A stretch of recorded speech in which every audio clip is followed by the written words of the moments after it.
Series host underwater with goggles and snorkel. Most video is underwater of the coral reefs.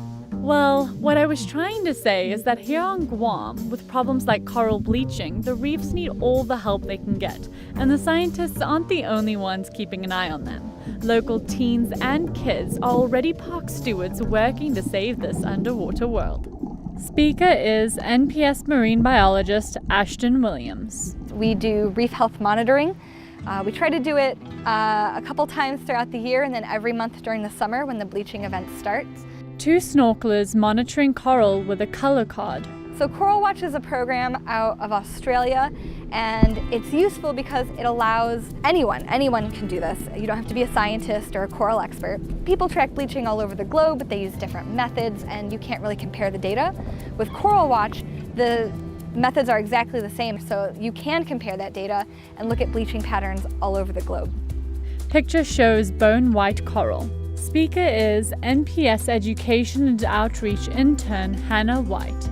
We use this little Coral Watch chart right here with the different colors, so that way we can keep track of just how light they're getting.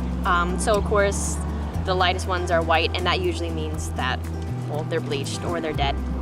The darker the better typically, and I know over the past couple of years we have been seeing it fade progressively. 14 snorkeling. All of our interns are amazing and they can help us plan and conduct all of our, not only outreach events, but also our research events as well. Teens monitoring coral. We also have our Youth Conservation Corps, which are both paid internships, and so that's pretty exciting depending on if you're in high school or college, which one you want to go into. Speaker is Keena Lewis in the NPS Youth Conservation Corps. I really loved it because we get to work alongside a lot of marine biologists and they like to teach us stuff, and pretty much every time I do a different program, I learn something new about a coral reef that I never knew before for as many years that I've been doing that. Close-up of soft coral.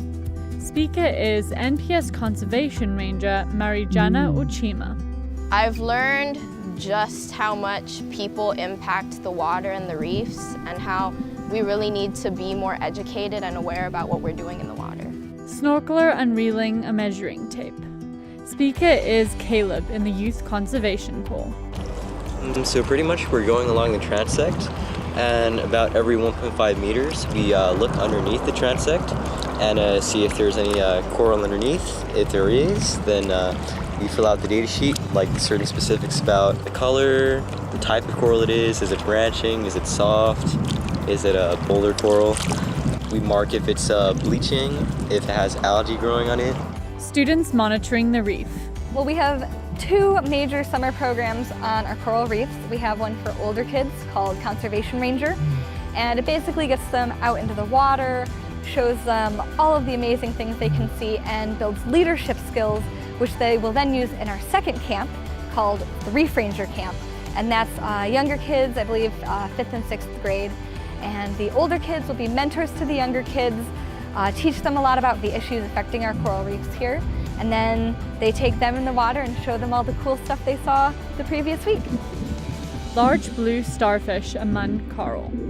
In the programs, we do try to stress the ridge to reef concept, because sometimes the kids can't get in the water as often as they want, but they're always on land. So if they think, okay, what I do on land will affect what happens in the water, and I don't want those cool organisms to, die, or I don't want them to have to suffer, then it kind of gets them thinking, okay, what can I do while I'm on land?